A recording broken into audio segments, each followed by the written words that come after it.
अस्सलाम वालेकुम, good morning, सुबह बखैर। Good morning everybody, welcome. Punjab में बसने वालों को मुबारक हो, क्योंकि शायद एक सियासी बहरान जो हमारे सर पर मंडला रहा था बड़े दिन से, अगर हमें लग रहा है कि पता नहीं, वैसे I am not too sure कि वो टल गया या नहीं। मुझे तो ये समझ नहीं आई कि आप मुबारकबाद किस बात की दे रहे हैं। नंबर वन, आपको पता है हमारे साहब को मुबारकबाद दे रहे हैं, वी गेट इट, लेकिन हमारे यहाँ जब इस किस्म की कोई चीज़ होती है ना कि आप कह रहे हैं कि एक सियासी बहरान है, वो फिर हट जाता है, फिर दूसरा आता है। हाँ। हमने जगह देनी होती है अगले वाले को। वो दूसरा तो पहले से ताक झांक रहा होता है, वो वेट कर रहा होता है कि भाई मेरी बारी कब आएगी, पैर निकाले बैठा होता है। तो इसलिए कभी भी आप ये ना समझे कि एक जी बहरान फाइनली अल्हम्दुलिल्लाह ये सब कुछ हो गया और अब चलो back to normal life. No, it's never like that. वैसे आपको शायद लग रहा हो कि अब चूंकि वज़ीर आला ने एतमाद का वोट हासिल कर लिया है, अब सबकी तमाम तर तवज्जो जो है वो हुकूमत के मामलात उमूर चलाने पर, आवाम की बेहतरी के इक़दामात करने पर, जो महीने रह गए हैं आने वाले इलेक्शन में उसमें अपनी खिदमत का लेवल बढ़ाने पर मरकूज़ होगी। अगर आपको ऐसा लग रहा है तो आप गलत भी हो सकते हैं, क्योंकि हो सकता है कल परसों ये असेंबली ही टूट जाए, और अगर असेंबली ना टूटे तो फिर कोई नया शोशा छोड़ दिया जाए। कुछ ना कुछ there is a lot of excitement always, तो कभी you will never find a dull day in politics, in especially in Pakistan politics, तो लिहाजा कुछ भी हो सकता है। अच्छा, अब आप असेंबली तोड़ने का इंतजार कर रही हैं परवेज इलाही साहब के, या फिर आपको लगता है कि वो असेंबली नहीं तोड़ेंगे? कुछ ऐसी बातें हो रही हैं कि आज ऐसा भी हो सकता है, लेकिन let us bring you up to speed with what happened, क्योंकि ये सब कुछ जो मरहला हुआ है ये इतना लेट नाइट हुआ है, इतना लेट नाइट हुआ है कि a lot of people might have missed it. वैसे let's be honest about it, इतने हफ्ते, इतने महीनों और इतने अरसे से ये सब कुछ चल रहा है, और आपको पता ही है हम सब लोग, आवाम तो पर्टिकुलरली, इन तमाम चीज़ों से इतने बेजार हैं कि उन्हें कोई फ़र्क नहीं पड़ रहा था कौन आए कौन जाए, जो पहले हैं मौजूद, अगर वही बरकरार रहते हैं तो आवाम के लिए कौन सा तीर मार लेना है उन्होंने, और अगर कोई और आ जाता तो क्या कमाल हो जाता, कुछ नहीं होता, ये सब वैसे ही चलता। तो हुआ ये है कि जी पंजाब में जारी सियासी धुन जो है वो छट गई है और परवेज इलाही एतमाद का वोट लेने में कामयाब हो गए। वैसे इस धुन ने कम से कम अता तारड़ और राना सनाउल्लाह को तो अपनी लपेट में ले लिया है कुछ, और उनकी ऐसी बड़ी स्टेटमेंट्स भी आई हैं बाय द वे। तो जी उन्होंने, परवेज इलाही की बात हो रही है, उन्होंने असेंबली में एक 186 बेसिकली, मैं ट्रांसलेशन बहुत ही वाहियात किस्म के हमारी पॉलिटिकल लीडरशिप की तरफ से नारे भी बनाए गए हैं 186 को लेकर, जिससे इनके लेवल का अंदाजा होता है आपको कि क्लास 3B से आगे बढ़े ही नहीं, प्रमोट ही नहीं हुए। मैंने बिल्कुल नहीं सुना, प्लीज मुझे लिख के बताना कि क्या था। तो जी 186 अराकीन की हिमायत हासिल कर ली है, और रात गए पंजाब असेंबली की कार्रवाई के दौरान अपोजिशन ने शदीद एहतजाज किया। एजेंडे की कॉपीज जो थी वो तो एक होता ही है कॉमन प्रैक्टिस, वो फाड़कर मिटाई, जी फाड़कर हवा में फेंकी, और ऐवान जो है वो मछली बाजार या whatever you want to put in there, वो बन गया था। माहौल बिल्कुल वही था जो कि हम एक्चुअली एक्सपेक्ट करते हैं कि ऐसा ही होगा। कुछ और अगर आपके जहन में आ रहा है तो ठीक है, कि अदरवाइज तो मछली बाजार भी अब मुहज़्ज़ब भी लगता है, भी हो गया इन जगहों के मुकाबले में। तो PTI और नून लीग के अरकान के दरमियान हाथापाई भी हुई, इसके बगैर कैसे काम चल सकती है, तो कुर्सियां तो तोड़नी होती हैं, क्योंकि इतने बेचैन थे सारे आवाम की खिदमत के लिए, सब चल रहे थे कि हमें मौका मिले, हम लोगों के लिए कुछ तब्दीली लाएं, हम कुछ कर गुजरें, बस ये इसीलिए तो सब कुर्सियां चला रहे थे एक दूसरे पे। अफसोस हो रहा है ना थोड़ा सा इस बार, मतलब क्या करेंगे, every time the same thing happens. और मुस्लिम लीग नून के MPA मियां मुश्तबा शुजाउर रहमान ने लॉबी का दरवाजा ही तोड़ दिया। उन्होंने कहा छोड़ो कुर्सियां, मैं जाता हूँ और मैं जाके दरवाजा तोड़ता हूँ और फिर मेरा नाम होगा। देखिए कुर्सियों वालों के हमने नाम नहीं लिए, जिसने दरवाजा तोड़ा उसका नाम जरूर हमने लिया। अपनी कुर्सी बचाने के बाद ऑल्दो वज़ीर आला परवेज इलाही का कहना था कि आज नून लीग को सही तौर पर सरप्राइज मिला है, ये बारात लेकर आए थे, इनकी डोली और झोली खाली हो गई है। इंटरेस्टिंग लाइन है, डोली और झोली खाली हो गई है। मतलब नए नए जुमले लाने में हर कोई एक दूसरे से बाजी लेकर जा रहा है आजकल। परवेज इलाही की इत्तेहादी PTI इस कामयाबी पर खुशी से निहाल है। देखें, पंजाब असेंबली ने चौधरी परवेज इलाही साहब को एतमाद का वोट दिया। ऑपोजिशन के दावे बिखर गए। आपने देखा बोलियां लगाने की कोशिश की गई, वो अगर चैलेंज करना चाहते हैं शौक से करें, हम उनकी तसल्ली करवा देंगे। आज लाहौर में बड़े दिनों बाद धुंध छटी है, बारिश हुई है, जरदारी जैसी बीमारी और जो सनाउल्ला और अता तारड़ यहाँ पे बैठे हुए थे, उनको भी आज इस अच्छे मौसम में इस्लामाबाद वापस भागना पड़ा है। इंशाअल्लाह ताला हम अपने एजेंडे के ऊपर कारबंद हैं। अगर कोई कानूनी रुकावट ना हुई तो कल इंशाअल्लाह पंजाब असम्बली तहलील हो जाएगी और उसके साथ केपी असम्बली तहलील हो जाएगी। और जो एजेंडा है इमरान खान का वो नए इंतखाबात हैं। हम नेशनल इलेक्शंस की तरफ बढ़ना चाहते हैं और यही हमारा मकसद है और इंशाअल्लाह उसी की तरफ जो है वो हम बढ़ेंगे।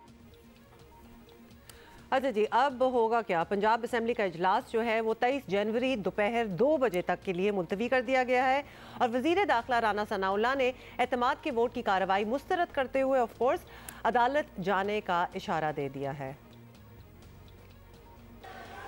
ये कार्रवाई सरासर रूल्स के ख़िलाफ़ है और आइन के ख़िलाफ़ है, आइनी तकाज़ों को पूरा नहीं करती।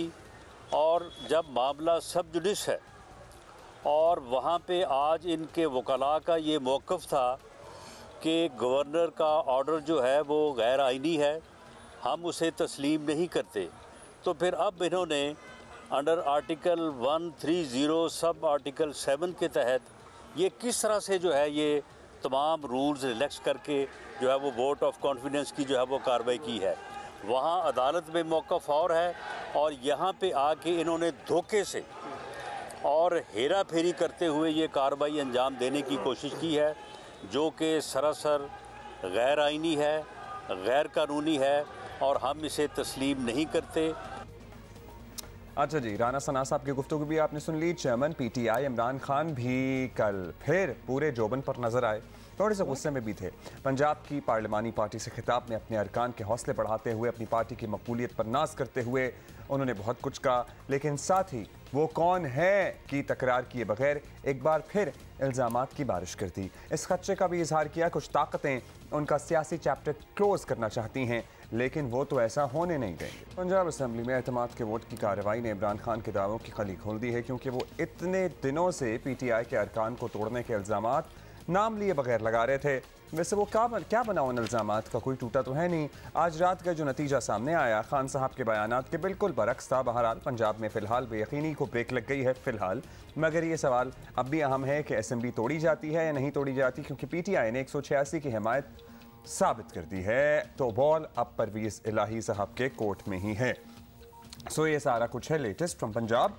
परवेज़ इलाही साहब एतमाद का वोट हासिल करने में कामयाब हो गए हैं और वही बदस्तूर वज़ीर आला पंजाब हैं। अब सवाल एक ही है कि वो पंजाब असेंबली तोड़ेंगे इमरान खान साहब, जो कि पीटीआई के चेयरमैन हैं, जिनको परवेज़ इलाही भी अपना लीडर मानते हैं, उनके अहकामात की रोशनी में, या फिर अभी कुछ इसमें सियासी मसलहत से काम लिया जाएगा। This is all to be seen, we all are waiting for it. ठीक है जी। कराची के मौसम का हाल बता सकें, क्योंकि आपको याद है ना, हम हमेशा इस मौसम में इन महीनों में कोयटा की हवाओं का जिक्र करते हैं, तो वो कोयटा की हवाएं अब्दुल्ला आ गई हैं और ऐसी आ गई हैं और लगता है कि लिटरली इतनी तेज़ हवाएं हैं कि बिल्डिंग जुड़ जाएंगी। तो और ठंड भी आपको पता ही है कि वो भी बढ़ गई है। और वैसे तो इस वक्त जो हम आपको विजुअल्स दिखा रहे हैं वो लेटेस्ट कुछ विजुअल्स हैं। मुझे लग रहा है कि मेरा फेवरेट वर्ड आपको पता है, धमा चौकड़ी मचाना। हाँ, ये कि अभी नहीं वो हो रहा, मच रही है। मैं बता रहा हूँ, हवाएं जो है वो धमा चौकड़ी मचा रही हैं कराची की सड़कों पर। हवा बहुत लोगों के साथ अटकेलियां कर रही हैं।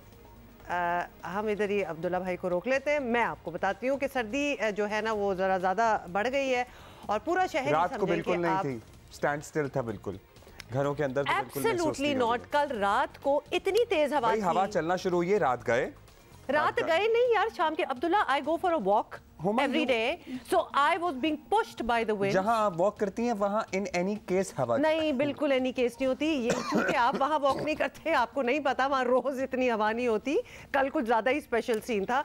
तो मतलब मेरा एक्सपीरियंस है, मैं साथ आपको बता रही हूँ। भाई कल रात तो हमें तो थोड़ा सा गर्मी लग रही थी रात को घर के अंदर। हमने हम एक टांग जो है रजाई से निकाल कर सो रहे थे। वो एज इट इज, वो हर रात को यही करना चाहिए, because that is how Karachi winters are. तो कराची में जी आज सुबह से फिजा में कुछ फॉगी सिचुएशन भी है, जिसकी वजह से हद निगाह जो है ना वो सिर्फ 1 किलोमीटर तक ही आपको पता चलेगा। ये हमारे हाल है। और एयर क्वालिटी इंडेक्स में भी कराची का माशाल्लाह कौन सा नंबर? पहला कहो ना, कहो ना पहला नंबर है। हाँ। डायरेक्टर महकमा मौसमियात सरदार सरफराज हमारे साथ मौजूद हैं। ज़रा आने वाले 2-4 दिनों की पेशगोई उनसे जान लेते हैं। शुक्रिया सरदार साहब। सरदार साहब, बताया जा रहा है कि वो साइबेरिया की हवाएं या फिर कोयटा की हवाएं पहुंच रही हैं और पारा बहुत गिरने वाला है ओवर द वीकेंड। सो कितना टेम्परेचर हम एक्सपेक्ट करें? जी, असल में वेस्टर्ली वेव जब भी गुजरती है शुमाली बलूचिस्तान पे से होती हुई फिर मुल्क के शुमाली हिस्सों में, जैसे कि अभी वहाँ पर वेदर चल रहा है, पिछले 2 दिन से चल रहा है, बारिश कहीं कहीं अच्छी खासी तेज़ बारिश हुई है इस्लामाबाद और बाकी भी तमाम नॉर्दर्न एरियाज़ में। बलूचिस्तान के शुमाली हिस्सों में भी कोयटा में अच्छी तेज़ बारिश हुई है और बाकी जगहों पर भी हुई है। इसी तरह पहाड़ों पर बर्फबारी भी चल रही है। तो ये सिलसिला जब आगे निकलता है, मुल्क पे से पास ऑन हो जाती है ये वेव, तो उसके पीछे हमेशा फिर कोल्ड एयर आती है। आज से इम्कान है कि कोयटा से होती हुई साइबेरियन हवाएं कंधार से और फिर कोयटा से होती हुई फिर कराची और बाकी पूरे सिंध को इफ़ेक्ट करना शुरू कर देगी, तो सर्दी बढ़ जाएगी। यानी कराची में कम से कम दर्जा हरारत 5 हो सकता है 13, बिलखुसूस जो कल का दिन होगा 13 तारीख, यानी आने वाली जो रात होगी वो ज़्यादा सर्द होगी। 13 जनवरी, 14 जनवरी और 15 जनवरी, ये 3 से 4 दिन जो हैं उसमें सिंगल डिजिट में टेम्परेचर रहने का इम्कान है। 5 से 60 डिग्री के दरमियान रात का टेम्परेचर। और जो अपर सिंध के इलाके हैं, कंबर, शदाद कोट, लाड़काना, जैकबाबाद और जो मलिका कश्मीर डिस्ट्रिक्ट और नीचे दादू भी कह लें आप, ये जो डिस्ट्रिक्ट्स हैं उनमें और ज़्यादा टेम्परेचर गिर जाएगा। यानी वहाँ 2 से 4 डिग्री तक रात का टेम्परेचर गिर सकता है। 5 डिग्रीज मतलब आप कह रहे हैं जा सकता है, which is quite cold by Karachi standards at least. अच्छा, ये बताइएगा सर्दी इस दौरानिया क्या होगा? मतलब ये जो हम 5 डिग्रीज और ये वेव जो है ये कब तक रहेगी? और यस, ये बता दें। कपड़े निकालने ये आज से लेके यानी 12 जनवरी से लेकर 17 या 18 जनवरी तक ज़्यादा जो इसमें शिद्दत की कोल्ड वेव है, ये 18 जनवरी तक ज़्यादा से ज़्यादा, किसी किसी जगह पर 17 जनवरी और किसी जगह पर 18 जनवरी तक रहेगा। फिर निस्बतन टेम्परेचर थोड़े से इंक्रीज़ होना शुरू हो जाएंगे, लेकिन आगे चूँकि 18 या 19 तारीख को फिर एक इम्कान होगा एक और वेस्टर्ली वेव आने का बलूचिस्तान के शुमाली हिस्सों में, दोबारा से कुछ इलाकों में बारिश का और बर्फबारी का पहाड़ों पर इम्कान होगा। तो जाहिर बात है कि जब वेस्ट वाली हवा आती है ना, वेस्टर्ली वेव जब दाखिल होती है मुल्क में ईरान के रास्ते से, तो फिर उसके इन्फ्लुएंस में कराची में भी और बाकी सिंध में भी वो ठंडी हवाएं एक तरह से ब्लॉक हो जाती हैं, पीछे रह जाती हैं। तो उस वजह से थोड़ा सा ब्रेक आएगा इसमें सर्दी में। यानी 18 के बाद 2 से 3 दिन जो होंगे, 3 से 4 दिन कह लें आप, उसमें इसकी सर्दी की शिद्दत में कमी आएगी, लेकिन उसके बाद फिर यानी 21-22 जनवरी से आगे फिर सर्दी हो जाएगी। अच्छा सरदार साहब, लास्टली कराची वाले सर्दी तो एंजॉय कर लेंगे, लेकिन बारिश मिल जाए तो ज़रा ये खांसी थोड़ी कंट्रोल हो जाए। मतलब ये जो फ्लू और अजीब एलर्जी वाली जो सूरत हाल है ना, बहुत से लोगों के लिए बेहतर हो जाए। तो कोई चांस है सर? थोड़ी हल्की, थोड़ी बहुत भी हो जाए तो नहीं, बेहतर थोड़ी बहुत बिल्कुल नहीं, थोड़ी सी बहुत हम नहीं डील कर सकते। नहीं, अनफॉर्चुनेटली ये जो स्पेल चल रहे हैं ये ज़्यादा इनकी डायरेक्शन या इनका ट्रैक वही मुल्क के शुमाली इलाकों की तरफ ज़्यादा है, तो बिल्कुल नीचे यानी साउथ में पेनिट्रेट नहीं कर रही कराची क्या पूरे सिंध में इस स्पेल से भी। और अगला जो स्पेल होगा ब्रीफ से 18 के बाद 18 से लेके 20 तक हो सकता है, तो उसमें भी कराची के लिए कोई इम्कान नहीं है। देखिए उसके बाद कोई स्पेल आता है जनवरी के आखिरी हफ्ते में, तो फिर देखना पड़ेगा कि कोई इम्कान होता है कि नहीं। लेकिन ये जो स्पेल चल रहा है और जो अगला स्पेल 18 से 20 तक होगा, इसमें कोई इम्कान नहीं है कराची की तरफ बारिश का। थैंक यू सरदार साहब। सो कराची में तैयार हो जाएं अगले 4-5 रोज़ के लिए। ज़रा साइबेरियन हवाएं आपको तंग करेंगी। कोयटा की हवाएं हमने इतनी बार बताया कि हवाएं कोयटे से, हमारा इब्तिदा से इख्तिलाफ है, ये कहती हैं कोयटा से आ रही है, मेरा ये मानना है और सरदार सरफराज साहब का भी मानना है कि साइबेरिया से आती हैं ये हवाएं। जहाँ से परिंदे आते हैं ना कराची के साहिल पर खूबसूरत सफ़ेद रंग के, वहीं से आती हैं हवाएं भी। हवाएं कोयटे से। सोशल मीडिया पर दूसरों की इज्जतें उछालना खतरनाक रुझान बनता क्या जा रहा है, बन गया है। अफसोसनाक बात यह है कि इसकी रोकथाम होती भी नज़र नहीं आ रही है। पिछले दिनों बरतानिया में बैठे एक यूट्यूबर ने पाकिस्तान की चंद अदाकाराओं पर मुख्तलिफ इल्ज़ामात लगाया। पता है सबूत तो होता नहीं है। सबसे पहले तो बरतानिया में बैठे, भाई चिल में आप बैठे हुए हैं, आपको क्या तकलीफ है कि आप इधर लोगों के ऊपर इस किस्म के इल्ज़ाम लगा रहे हैं? मुझे इस बात से असूली इख्तलाफ है, खुद तो उठ के चले जाओ कहीं बाहर, वहाँ बैठ के गंद मचाओ। इस पे तो ऑलरेडी वहाँ की हुकूमत को कुछ करना चाहिए कि how dare you influence anything back. जिस लेवल का गंद मचाना है वो यहाँ पे मुमकिन नहीं है ना। एग्जैक्टली तो फिर तो यहाँ भी लोगों को थोड़ी सी अकल आ जानी चाहिए अवाम को कि हम क्यों बैठ के सुने, ये तो बाहर बैठा हुआ है, तो खुद इसमें इतनी हिम्मत नहीं है कि इधर बैठ के कोई बात करें। ओके आगे चलें। अब इस पे क्या बहस करें कि किस को अकल आ जानी चाहिए या नहीं। यूट्यूबर ने किसी अदाकारा का नाम तो नहीं लिया, लेकिन इतनी ऑब्वियस अब्रीविएशंस इस्तेमाल की। अदाकारा कुबरा खान के बाद एक और मुमताज़ अदाकारा महविश हयात भी यूट्यूबर के खिलाफ सिंध हाई कोर्ट पहुँच गई हैं। महविश हयात ने अदालत से दरख्वास्त की है कि सोशल मीडिया पर मन घड़त इल्ज़ामात लगाने वालों को सज़ा दी जाए। ये भी बताया उन्होंने कि साइबर क्राइम से रुजू किया मगर कार्रवाई नहीं हो रही। यूट्यूबर की वीडियो के बाद सोशल मीडिया पर अदाकारा महविश हयात, सज्जल अली, माहिरा खान और कुबरा खान का नाम ट्रेंड करने लगा था और इस मुतालिक सारिफीन मुख्तलिफ तबसरे कर रहे थे। अब तो सारिफीन तुम लोग सालों से इन लड़कियों को देख रहे हो, यू लव देयर वर्क। क्या इन्होंने नाम पाकिस्तान का रोशन किया in the rest of the world as well. अब किसी एक अननोन बिल्कुल कोई नेग्लिजिबल किस्म का यूट्यूबर ने कुछ कह दिया तो सारे उसके पीछे पड़ गए कि आप बिल्कुल सही कह रहा होगा।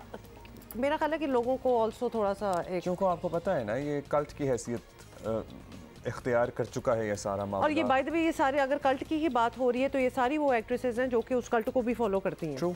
तो लिहाजा अपनों को तो बचा लो तुम लोग, मतलब नो नॉट एट ऑल, ऐसा भी नहीं होना। हमें ज्वाइन किया अमीन अनवर, नुमाइंदा जियो न्यूज़। अमीन, महविश हयात की पहले बात करते हैं। महविश हयात ने जो रिक्वेस्ट जमा कराई है, क्या कार्रवाई मांगी गई है उसमें ये बता दें, और क्या सिर्फ काबिल एतराज़ मवाद हटाने तक की ही बात हो रही है या फिर उस यूट्यूबर के ख़िलाफ़ कोई कार्रवाई का भी मुतालबा है? जी बिल्कुल, अदाकारा महविश हयात की जानिब से सिंध हाई कोर्ट में एक दरख्वास्त दायर की गई है जिसमें ये मौक़िफ़ अपनाया गया है कि यूट्यूबर आदिल राजा की जानिब से उन पर घनौने और बेबुनियाद इल्ज़ामात लगाए हैं जिसकी वजह से उनकी साख को नुकसान पहुँचा है और मीडिया इंडस्ट्री में काफ़ी प्रोपेगेंडा हुआ है इस हवाले से। लिहाजा इस दरख्वास्त में ये भी इस्तदा की गई है कि इस यूट्यूबर के ख़िलाफ़ जो है वो कार्रवाई की जाए ताकि आइंदा इस तरह के जो है वो हरकतें ना हो सकें। और इसके साथ साथ अदालत ने महविश हयात की दरख्वास्त पे ये हुक्म दिया है कि इस हवाले से सोशल मीडिया पर जो भी मवाद अपलोड किया है वो हटाया जाए। और इसके साथ साथ अदालत ने FIA और PTA को नोटिस जारी करते हुए आइंदा समात पर जवाब तलब कर लिया है। अच्छा ये बताइएगा अमीन कि अब आगे क्या होगा। इससे पहले अदाकारा कुबरा खान ने भी एक दरख्वास्त जमा कराई थी, वो तो ऐलान कर चुकी हैं कि बरतानवी शहरी हैं, वहाँ भी कार्रवाई करेंगी, लेकिन यहाँ जो पाकिस्तान में उन्होंने दरख्वास्त दी है उसका क्या स्टेटस है? जी, कुबरा खान की जानिब से जो दरख्वास्त दायर की गई थी उस पर FIA की जानिब से एक प्रोग्रेस रिपोर्ट अदालत में जमा कराई गई थी जिसमें उन्होंने ये कहा है कि FIA की जानिब से कुबरा खान की जो दरख्वास्त थी उस पर शिकायत दर्ज कर ली गई है और उसकी बाकायदा तौर पर जो इंक्वायरी है वो शुरू कर दी गई है। और इसके साथ साथ कुबरा खान के हवाले से सोशल मीडिया पर जो भी मवाद अपलोड किया गया है उस चैनल्स को, उन यूट्यूब लिंक्स को और जो दीगर सोशल मीडिया पर इस हवाले से मवाद है उसे फौरी ब्लॉक करने के लिए PTA से राब्ता कर लिया गया है और इस हवाले से जो है वो कार्रवाई जारी है जिस पर अदालत ने ये FIA को हिदायत की है कि वो आइंदा समात पर मज़ीद पेशरफ से आगाह करें कि आया वो तमाम मवाद जो है वो अब हटाया जा चुका है या नहीं। ये अब 26 जनवरी को जो है वो FIA अदालत में बताएगी कि कुबरा खान की दरख्वास्त पर कौन कौन सा मवाद जो है वो सोशल मीडिया से हटा दिया गया है। अच्छा, फाइनली ये भी बता दें कि पाकिस्तान में आम तासुर तो यही है कि हत्या की इज्जत से मुताल्लिक़ कवानीन इतने पेचीदा होते हैं कि जल्द फैसले सामने नहीं आते। तो अब इन दो केसेस में आपको क्या लगता है कितना वक्त लगेगा? जी देखिए, हत्या के इज़्ज़त का जो कानून है वो सिविल रेमेडी में आता है और सिविल लॉज जो है वो उसके तहत वो फाइल होता है सिविल सूट जिसमें डैमेजेस जो है वो क्लेम किए जाते हैं मुतासरा की जानिब से। लेकिन इन दोनों दरख्वास्तें जो है वो आर्टिकल 199 यानी कि फंडामेंटल राइट्स के हवाले से दायर की गई हैं और आइनी दरख्वास्तें दायर की गई हैं कुबरा खान की जानिब से भी और महविश हयात की जानिब से भी। इन दोनों दरख्वास्तों में यही मौक़िफ़ है कि दरख्वास्त गुजारों के जो बुनियादी हुकूक हैं वो मुतासर हुए हैं और इस मनफी प्रोपेगेंडा की वजह से उनकी साख को काफ़ी नुकसान पहुँचा है। ये दोनों मुकदमात जो है वो हद तक के इज्जत के जो दावे हैं। थैंक यू अमीन अनवर, दरखास्तों का बहुत शुक्रिया आपका Amin Anwar, thank you for being with us. अच्छा जी, अब हम क्रिकेट की बात करेंगे। नॉट दैट उसमें कोई बेहतरी है, बट स्टिल हार गए हम दूसरा ओडीआई। अब ये जो 3 मैचों की ओडीआई इस तरह नहीं कि हार गए हम तीसरा, मतलब you have to like be easy about it, because वो किसी के दिल पे हार गए हम दूसरा ओडीआई नहीं, ऐसे भी नहीं। किस तरह करें फिर? हार गए हम दूसरा ODI. No, I was going to like give a little preamble. Okay, बस ऐसे ही ना बात करते हुए, जैसे हमारे एक दोस्त हैं, वो कोई मुश्किल चीज होती है ना खबरें पढ़ते हुए, तो बस ऐसे गुजार देते हैं है ना। मेहमानों का हमने दिल रख लिया, हमने कहा दूसरा तुम लोग ले लो, तो लिहाजा पहला हम जीते थे, ये बार बार याद दिलाएंगे। ओडीआई की बात हो रही है, दूसरा हम नहीं जीते। देखा, this is a good way of putting, when हार का नाम है हम नहीं जीते, is a good way to put it. अच्छा जी, हुआ क्या, अब बताएं कि क्या हुआ? हार गए हम, ये हुआ।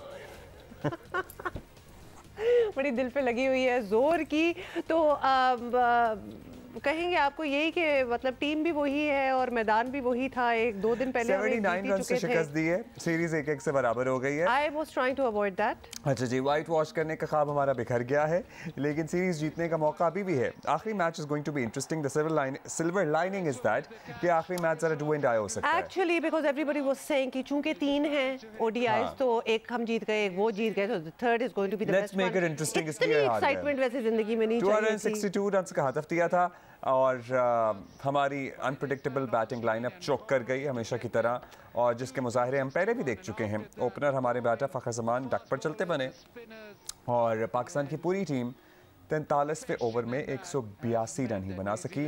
बाबर वाज गुड, 79 रन बनाए, किसी काम ना आए, लेकिन नहीं, but Babar was good, but he was playing this ODI like a test. हाँ, बहुत सारी डॉट बॉल्स कितने उन्होंने 114 में थी। शायद ये को 79 बनाए। अच्छा जी, senior sports journalist Abdul Majid Bhatti is with अस।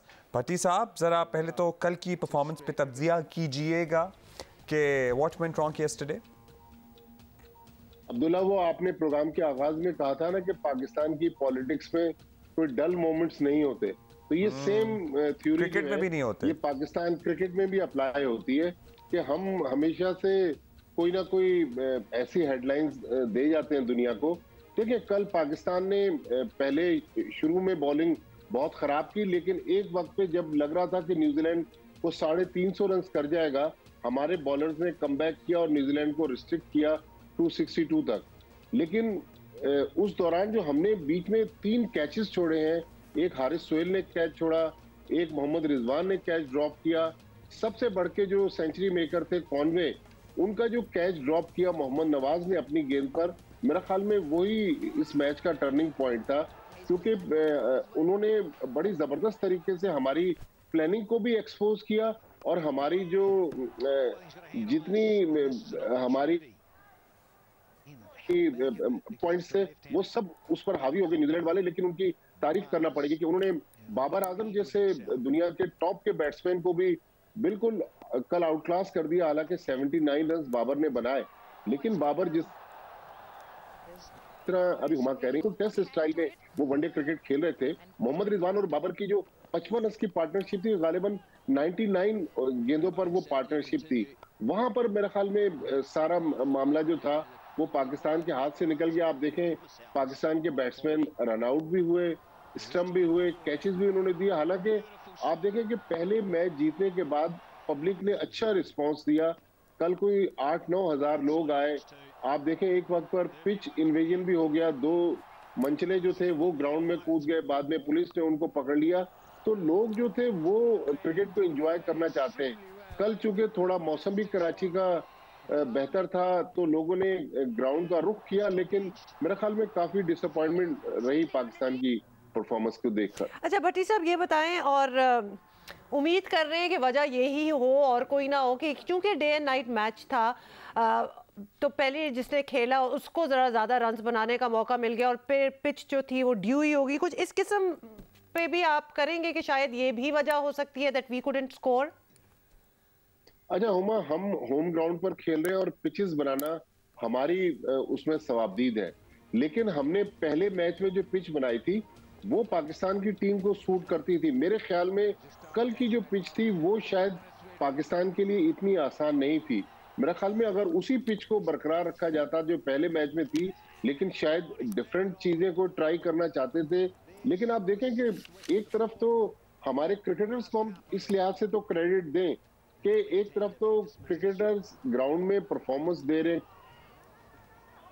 कभी जीत रहे, ड्रॉ कर रहे, कभी हार रहे, लेकिन क्रिकेट की साइडलाइंस पर जो कंट्रोवर्सीज चल रही है, मेरा ख्याल में कहीं ना कहीं इंसान है। मेरा ख्याल में उनकी अटेंशन खेल से हटकर रमीज राजा का बयान देख लें, कभी वाइस कप्तान को ड्रॉप करने का इशू आ जाता है, तो साइडलाइन पे जो इश्यूज चल रहे हैं वो भी मेरे ख्याल में हमारी एक परफॉर्मेंस को मुतासिर करने का सबब बन सकते हैं। लेकिन हिस्ट्री में पहली बार हमने अगर कल का वनडे जीत जाते और आने वाले कल भी हम कामयाबी हासिल करते तो पहली बार वर्ल्ड रैंकिंग में हम वनडे में नंबर 1 हो सकते थे, लेकिन हमने वो मौका गंवा दिया। लेकिन अभी भी सीरीज हाथ से नहीं गई है। जो फ्राइडे को मैच होना है, अब कांटे का मैच होगा। ज़ाहिर न्यूजीलैंड की टीम इस वक्त वर्ल्ड में नंबर 1 है और ये जो साल है ये 50 ओवर के वर्ल्ड कप का साल है। सारी टीमें उसकी प्रिपरेशंस में लगी हुई हैं। तो उम्मीद है कि पाकिस्तान अक्टूबर में जब वर्ल्ड कप शुरू होगा एक ऐसा कॉम्बिनेशन बनाने में कामयाब हो जाए जो वर्ल्ड कप में जिस तरह अभी बड़े अरसे से कर रहे हैं। तो अगले मैच में किसी तब्दीली के इम्कानात हैं? अच्छा अब्दुल्ला, हमने मेंटली ये अपने आप को तैयार कर लिया था कि हम दूसरा मैच जीत जाएंगे। फिर शान मसूद भी फ्राइडे को खेलेंगे। हमने नसीम शाह को भी रेस्ट देना था, हमने हारिस रऊफ को भी रेस्ट देना था, क्योंकि मोहम्मद हसनैन और शाहनवाज धानी बेंच पर बैठे हुए। अब कल सिलेक्शन कमेटी का टेस्ट है कि क्या वो सख्त फैसले कर पाते हैं।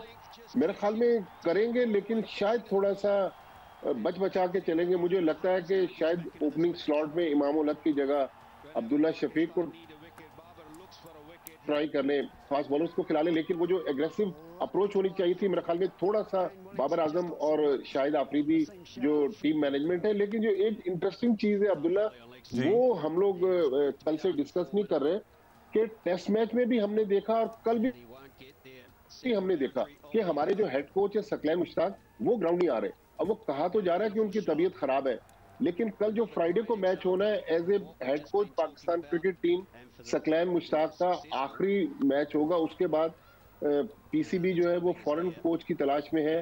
सकलैन मुश्ताक और शॉन टेट जो हमारे बॉलिंग कोच हैं उनका कल आखिरी मैच है, उसके बाद उनका कॉन्ट्रैक्ट खत्म हो जाएगा। तो कहीं ऐसा मुझे लग रहा है कि शायद सकलैन मुश्ताक नाराज हैं पीसीबी के जो इस वक्त का नई रिजीम का जो रवैया है वो शायद ग्राउंड आने से इज्तनाब बरत रहे हैं। तो हो सकता है कि ये जो साइडलाइन पे मामला चल रहे हैं इसके असरात मुझे लग रहा है कहीं ना कहीं खेल पर भी होते हैं। अच्छा मिकी आर्थर वाला चैप्टर तो क्लोज हो गया ना गालिबन, अब उन्होंने तो माजरत कर ली है।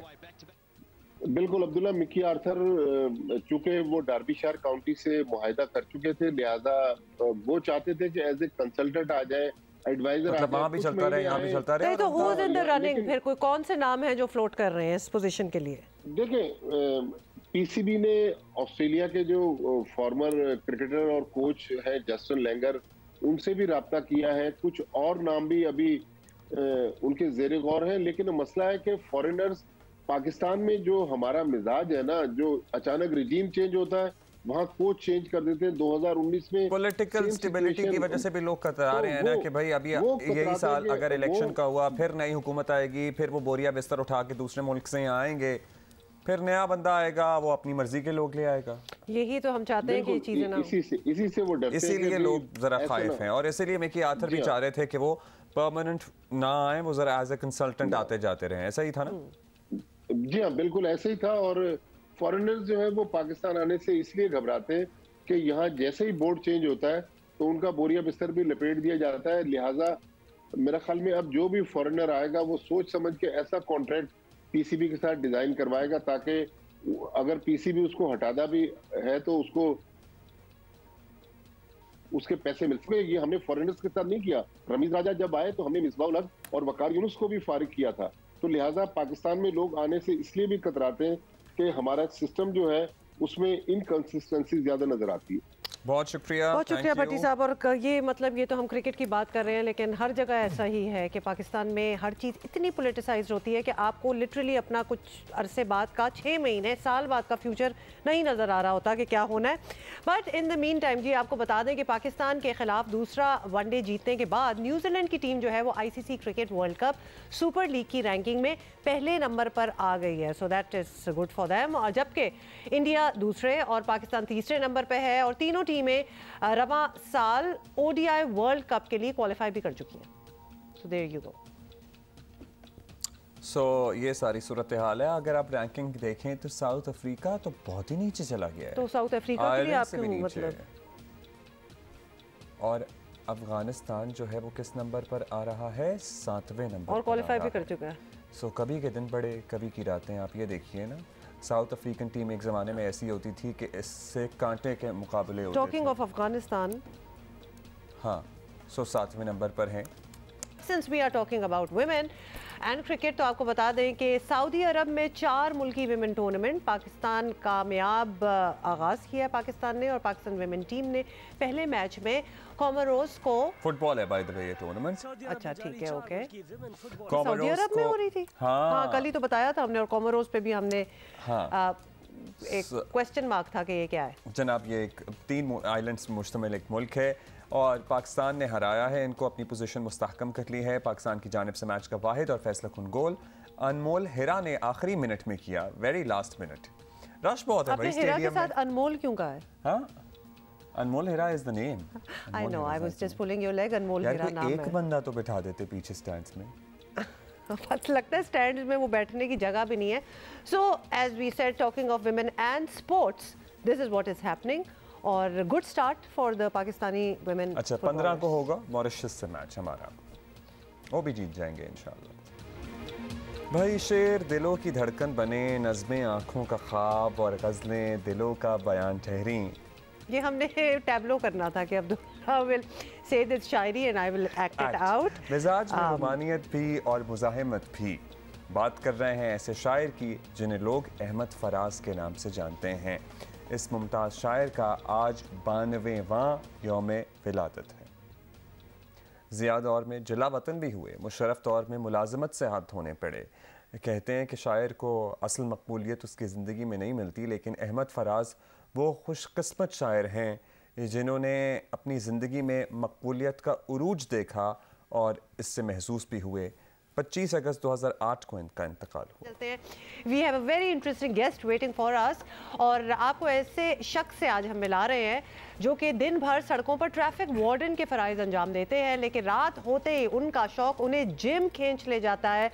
और हम बात कर रहे हैं लाहौर के बहुत ज़्यादा लाहौर के ट्रैफिक वार्डन वसीम अरशद की हम बात कर रहे हैं, जिन्होंने जो मिस्टर लाहौर हैं भाई, एग्जैक्टली जो कि मिस्टर लाहौर है बेसिकली। यहाँ तक मैं पहुँचा रही थी बात, लेकिन ऑफ कोर्स नॉट। तो जी पिछले साल उन्होंने मुकाबले में हिस्सा लिया और क्या मेहनत की कि वाकई मेरा ख्याल है कि ही वाज वेरी डिजर्विंग। साथ कुछ तस्वीरें भी दिखा रहे हैं, लेकिन जब last year he stood second on the podium और इस साल उन्होंने पहली पोजीशन हासिल की है और अब मिस्टर पंजाब और मिस्टर पाकिस्तान के मुकाबले की तैयारी कर रहे हैं। बहुत कुछ करने का इरादा है। इंटरनेशनल भी आपको पता है इस तरह के टाइटल्स होते हैं, तो होपफुली इनको वसीम अरशद स्पॉन्सरशिप मिले और ये बाहर भी जाएं। साथ हैं, he has joined us from Lahore. Wasim, क्या हाल है आपका? थैंक यू सो मच, आपने हमें आज ज्वाइन किया। पहले तो अपने इस शौक के बारे में बताएं, क्योंकि हमें पता है कि ट्रैफिक वार्डन की जॉब भी बड़ी डिमांडिंग होती है, तो उसमें और बड़ी सख्त होती है, बड़े लंबे लंबे उनके टाइमिंग्स होते हैं। किस तरह आपने सोचा कि आप ये कर सकेंगे और माशाल्लाह आपने क्या किया फिर? मैडम, फर्स्ट ऑफ ऑल मैं अल्लाह पाक की ज़ात का बहुत शुक्रिया अदा करता हूँ कि अल्लाह पाक ने मुझे हिम्मत तौफीक दी। इसके बगैर ये मैं अचीवमेंट नहीं कर सकता था। तो जॉब की नेचर तो वाकई बहुत टफ़ है, लेकिन मैं ये एक्सरसाइज तो पहले से कर रहा था, ये मेरा पैशन था। तो इस वजह से पैशन जो आपका होता है उसके लिए टाइम निकालना पड़ता है। तो इसके लिए मुझे फिर सेपरेट टाइम निकालता था, ड्यूटी ऑफ करके, उसके बाद फिर मैं जाके उसको ज्वाइन करता था। तो ये बताइएगा कितने साल हो गए आपको इस शौक को अब परसू करते हुए? और शौक तो बहुत सारे लोगों को होता है और बॉडी बिल्डिंग भी बहुत सारे लोग करते हैं, लेकिन मुकाबले के लिए खड़े होना, उस लेवल की तैयारी, ये बिल्कुल ही मुख्तलिफ काम है।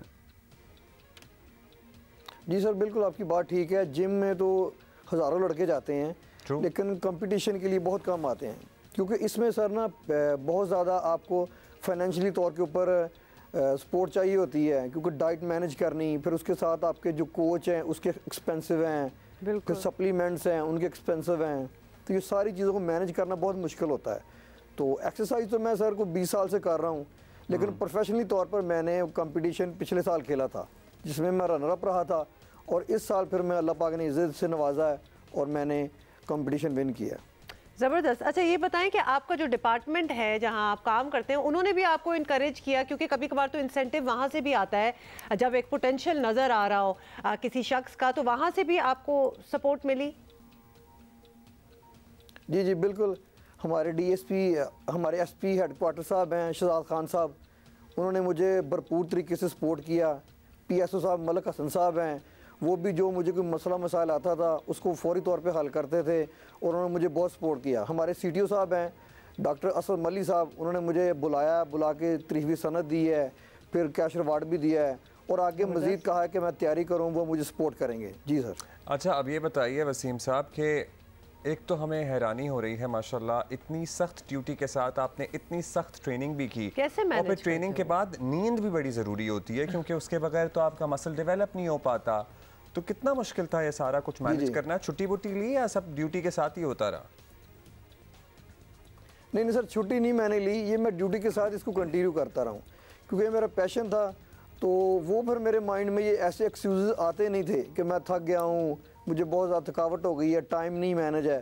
फिर हर चीज़ को सर मैंने किया है, मैनेज करना पड़ता है। जब आपने कोई गोल सेट किया हो तो फिर उसके लिए हार्ड वर्क और आपको टाइम एक्स्ट्रा निकालना पड़ता है, उसको मैनेज करना पड़ता है। बिल्कुल आप सही बात लड़ने के लिए अब मिस्टर लाहौर तो आप बन गए, लेकिन आपको पता है दुनिया भर में मुख्तलिफ ममालिक में इस लेवल के मुकाबले होते हैं, उसमें जाने की आप ख्वाहिश रखते हैं? क्योंकि उसका एक प्रोसेस है, उसके लिए एक अलहदा लेवल की ट्रेनिंग चाहिए। पहले स्टेप की बात कर लेते हैं ना। मिस्टर लाहौर तो हो गया, अब मिस्टर पंजाब, उसके बाद मिस्टर पाकिस्तान, मतलब काफ़ी स्टेप्स हैं अभी तो। जी मैडम बिल्कुल, आगे मैं तैयारी कर रहा हूँ मिस्टर पंजाब की, लेकिन उसके लिए मेरी ये एक ही रिक्वेस्ट है कि अगर कोई मुझे स्पॉन्सर मिल जाए अच्छा ना, तो फिर पैशन तो मेरा है, हार्ड वर्किंग तो मैं कर रहा हूँ, मेरे एंड से इसमें कोई नहीं है, मैं अपना 100% इसमें कर रहा हूँ रोल अदा। लेकिन अगर मुझे कोई स्पॉन्सर मिल जाए, किसी तरह मेरी फाइनेंशियल सपोर्ट हो जाए, तो फिर मैं इसमें आगे जा सकता हूँ। लाहौर ट्रैफिक पुलिस को इससे बेहतर क्या चीज हो सकती है? आपका नाम रोशन कर रहे हैं भाई वार्डन वसीम अरशद साहब, तो इनको तो एक स्टाइपेंड या इनको स्पॉन्सरशिप मिल जानी चाहिए अपने ही इदारे की तरफ से। पुलिस का कोई भी डिपार्टमेंट हो, उनको अपने आप को प्रमोट भी करना होता है, अपनी अच्छी चीज़ें भी सॉफ्टवेयर इमेज जिसको कहते हैं ना दिखाना होता है। तो ये तो रोल मॉडल है वसीम, आप तो अपने डिपार्टमेंट के लिए, तो आपको तो उन्हीं को बिल्डअप कर लेना चाहिए। लेकिन डेफिनेटली आज जो हमारी गुफ्तगू हो रही है, इसके बाद आपकी स्पॉन्सरशिप भी हो जाएगी। आप क्या अब अपने काम पे चलें, आपके कॉलीग्स वगैरह तो हैं, लेकिन रिकग्नाइज होते हैं, क्योंकि एक तो आपकी बॉडी जो है वो आपको ऑलरेडी जरा हट के लोगों को नजर आते होंगे, आप बाकियों से डिफरेंट। अच्छा इसी में एक इजाफा कर दूं, आम तौर पर लोगों की आदत होती है ना ट्रैफिक वार्डन से बहस करने की। आपसे तो कोई नहीं बहस करता होगा। आपके डोले शोले देख के तो लोग चुप करके जो आप कहते होंगे मान लेते होंगे। नहीं सर, ऐसी बात नहीं है, लोग बहस करते हैं, लोग डोले नहीं देखते। जिसका चलान हो रहा होता है सर वो डेफिनेटली बहस करता है, लेकिन सर गुड लुकिंग होता है, यूनिफॉर्म पहनी होती है तो लोग अप्रिशिएट करते हैं कि यार पुलिस वाले भी स्मार्ट हैं। तो एक अच्छा जो है महकमे का इमेज आता है लोगों के ऊपर के यार पुलिस वाले भी स्मार्ट हैं, अच्छे तरीके से लोगों के साथ बिहेव करते हैं। कितना खर्चा आता है? इमेज तो डेफिनेटली आपने इंप्रूव किया है पुलिस वालों का, क्योंकि आप जैसे हमें नजर नहीं आते अदरवाइज। जी मैडम बिल्कुल ऐसी बात ही है। बहुत कम लड़के जो है ना अपनी फिटनेस की तरफ ध्यान देते हैं। ये बताइएगा वसीम भाई, कितना खर्चा आता है महीने का approximately, because we really want to know, क्योंकि खर्चा मैनेज करना भी आजकल तो और मुश्किल हो गया है ना, मतलब ज़रूरत की चीज़ें नहीं पूरी हो रही तो ये तो शौक बड़ा महंगा है। जी सर बिल्कुल आप ठीक कह रहे हैं सर, कम से कम जो है ना वो तकरीबन 20,000 रुपया इसका खर्चा आ जाता है, इससे ज़्यादा भी हो जाता है, लेकिन 20,000 रुपया इस पर मेरा जो है एक्सपेंस आ जाता है। इसमें पर्सनल ट्रेनिंग नहीं है, मेरे उस्ताद हैं आसम शराजी साहब, वो मुझे सर बिल्कुल फ्री ऑफ कॉस्ट करवाते हैं। अगर वो भी मुझे चार्ज करें ना तो ये 40,000 तक चला जाए। लेकिन तो 40,000 तो मेरा ख्याल है किसी के लिए मुश्किल नहीं होना चाहिए महीने में आपको देना या आपको इसकी असिस्टेंस फराहम करना, पर्टिकुलरली आपके महकमे के लिए या पंजाब गवर्नमेंट का कोई और महकमा अगर आपको सपोर्ट करना चाहिए, सपोर्ट करना चाहे तो 40,000 महीना तो मेरा ख्याल है कोई मुश्किल काम है नहीं। और खासतौर पे देखिए ना what you are getting out of it as well कि आपकी क्या ज़बरदस्त किस्म की इमेज बिल्डिंग होगी इससे। अच्छा ये बताएं कितना टाइम आपको डिवोट करना पड़ता है, बिकॉज थोड़ा बहुत जिम तो हम भी जाते हैं और हम अपने रूटीन में से 1-2 घंटे निकाल लेते हैं, but for your kind of work training कितना टाइम आप डिवोट करते हैं पर डे? मैडम इसमें सुबह के टाइम पे मैं तकरीबन घंटा एक्सरसाइज करता हूँ और सेकंड टाइम पे घंटा से 1.5 घंटा मैंने एक्सरसाइज करनी होती है। लेकिन इसमें जो सबसे ज़रूरी चीज़ है वो एक्सरसाइज ज़रूरी तो है, लेकिन उसके साथ डाइट मैनेज करना सबसे ज़रूरी है, क्योंकि जो डाइट है वही आपको इनपुट देगी। जिस तरह की आपकी डाइट होगी वैसे ही आपके मसल डेवलप होंगे, वैसे ही आपकी बॉडी है वो रिएक्ट देगी, वो आपको इनपुट देगी। और फिर रेस्ट भी ज़रूरी है ना, डाइट के बाद एक्सरसाइज के बाद रेस्ट भी कितना ज़रूरी है, क्योंकि उसी में तो सारा काम। जी सर बिल्कुल, रेस्ट इसमें बहुत ज़रूरी है। जी सर बिल्कुल, रेस्ट इसके लिए बहुत ज़रूरी है। जी कंटिन्यू करें। और साथ में वसीम भाई ये भी बताइएगा कि बहुत सारे लड़के हमारे इर्द भी, हम भी कितने सालों से जिम जा रहे हैं, ये समझते हैं कि भाई स्टीरॉइड्स या गैर मयारी और गैर ज़रूरी सप्लीमेंट्स के बगैर इस लेवल की बॉडी अचीव करना नामुमकिन है। आप क्या कहेंगे, अगर नेचुरल सप्लीमेंट्स और जो अप्रूव्ड सप्लीमेंट्स हैं और डाइट के ज़रिए ऐसी बॉडी अचीव की जा सकती है या फिर उन ममनुआ चीज़ों का सहारा लेना पड़ता है? नहीं सर, डाइट के साथ असल जो सर बेस है वो डाइट ही है, डाइट और सप्लीमेंट। लेकिन इसमें इशू ये आ जाता है कि हम लोग अपनी डाइट के साथ ना सर स्ट्रिक्ट नहीं रहते। डाइट हमने 20 दिन की, 25 दिन की और छोड़ दी। ये जो डाइट होती है अगर आप इसको 6 महीने करेंगे तो फिर आपको इसको रिजल्ट नज़र आएंगे, लेकिन इतना कोई सब्र नहीं करता। हमें चाहिए फौरी तौर पर रिजल्ट, हम शॉर्टकट चाहते हैं, तो शॉर्टकट की वजह से हम स्टीरॉइड की तरफ लड़के जाते हैं। अगर वो अपना गोल लंबा सेट करें, देखिए सर मैंने पिछले साल कंपटीशन खेला तो मैंने पिछले साल रनअप रहा, तो मैंने पिछले साल से तैयारी शुरू कर दी, पूरा साल तैयारी की तो फिर मैंने अचीव किया। अगर मैं शॉर्टकट में पड़ जाता कि 3 महीने में तैयारी करनी है तो फिर डेफिनेटली मैंने उसकी तरफ स्टीरॉइड की तरफ जाऊंगा। डेफिनेटली मैं दूसरे में एक आध दिन कोई खा लेते हैं बिरयानी, पाए नहारी, कढ़ाइयाँ, या फिर मतलब लाहौर में आप रहते हैं या अंडे और बगैर नमक के खाना हमसे ये इमेजिन नहीं किया जा रहा कि लाहौर में रहते हुए आपने कैसे सेक्रीफाइस किया ये सब कुछ। मैडम बात फिर वही है कि कुछ अचीव करने के लिए सेक्रीफाइस आपको करना पड़ता है। लेकिन सर जब कंपटीशन का बिल्कुल आखिरी लास्ट 4 मंथ होते हैं ना, फिर उसमें ऐसा चीट नहीं करते, उसमें फिर डाइट के ऊपर पूरा स्ट्रिक्ट रहना पड़ता है। हाँ उससे पहले साल में कभी कभार बंदा खा लेता है। लेकिन सर एक बात है, जब आपने गोल सेट कर लिया ना, जब आपको इनपुट नज़र आना शुरू हो गई, आपकी बॉडी रिएक्ट करना शुरू हो गई, तो फिर आपका खुद ही दिल ही नहीं करता। बहुत आला आपने बात की है, ये बिल्कुल, ये तो बिल्कुल ही कुछ खा लें, खुद को एक्सपीरियंस की हुई वाली बात की है कि नज़र आना स्टार्ट हो जाए ना तो आपकी मोटिवेशन लेवल जो है वो बढ़ जाता है। बहुत बहुत शुक्रिया Wasim Arshad for being with us. बहुत ही आला बात इन्होंने की है कि कुछ अचीव करना हो तो सैक्रिफाइस करना पड़ता है। How many people can relate to it कि अगर आप रेगुलरली जिम जाते हो और अगर आप अपनी बॉडी का ख्याल रखते हो तो आपको चीट करके खुशी नहीं होती। आज चीट मील लेके चीट मील होता है ना, चीट मील कहा करें, बहुत be very careful what you are saying. Cheat meal लेके आपको खुशी नहीं होती बहुत ज़्यादा, आपको एट टाइम्स टेंशन ही हो जाती है कि आपने बहुत ज़्यादा खाना खा लिया है और ये आप कैसे बर्न करेंगे और आपका सारा रूटीन डिस्टर्ब हो गया है और ये बात जो भाई ने की है ना डिबेटेबल है। और राइट, आपको पता है ना कि पाकिस्तानी फिल्म जॉयलैंड जो है वो ऑस्कर नॉमिनेशन के लिए अगले राउंड में पहुंच गई है। तो पहले आपने समझा होगा कि बस ये नॉमिनेट हो गई है, लेकिन ये पूरे राउंड्स चलते हैं। तो इंटरनेशनल फिल्मों की कैटेगरी में 15 फिल्में जो होती हैं वो चुनी जाती हैं और उनमें जॉयलैंड भी शामिल ऑफ कोर्स है। और ऑस्कर नॉमिनेशन के लिए इन 15 फिल्मों को वोटिंग के मरहले से भी गुजरना पड़ेगा। तो ऑस्कर नॉमिनेशन की हतमी फहरिस्त जो है वो 24 जनवरी को, उसमें जो लास्ट 5 होंगी उनमें जब जॉयलैंड आ जाएगी इंशाल्लाह तो आपको पता है 15 से कई ज़्यादा फिल्में थीं जिनकी फहरिस्त में अब फाइनल 15 में जगह बनाई है जॉयलैंड ने। लेट्स सी आगे क्या होता है। अच्छा, ऑस्कर्स देमसेल्व्स जो है ना उनकी तकरीब जो होगी वो 12 मार्च को होगी। 24 जनवरी को ये लिस्ट लगेगी जिसका हमने आपको जिक्र किया।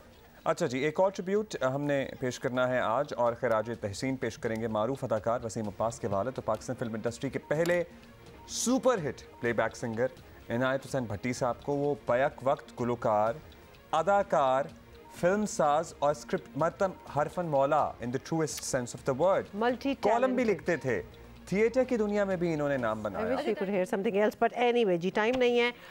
This is all we have for today. Inshallah, we'll see you tomorrow.